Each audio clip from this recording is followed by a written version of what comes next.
చిన్న బలహీనత రాగానే పడిపోతారు, చిన్న శోధన రాగానే పడిపోతారు, చిన్న ఇబ్బంది రాగానే కంగారైపోతుంటారు, దడెక్కిపోతుంటారు, తొట్టిల్లిపోతుంటారు, పరిగెత్తిపోతుంటారు, పారిపోతుంటారు, ఆవేదన పడిపోతుంటారు, బెంబేలెత్తిపోతుంటారు. ఎందుకు ఇలాంటి పరిస్థితి వస్తుంది అంటే ఆత్మ విషయంలో మీరు అంతరంగాన్ని ఏం చేసుకోలేకపోయారంటే బలం చేసుకోలేకపోయారు. నిజంగా అవిశ్వాసివి కాక విశ్వాసివై ఉండు.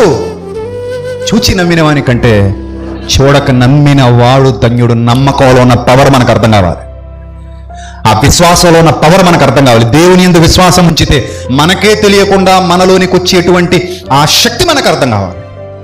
శక్తి. నువ్వెంత బలవంతుడైనాగా నీ మనస్సు బలహీనంగా ఉంటే 1/2 కేజీ కూడా పైకి లేపలేవు.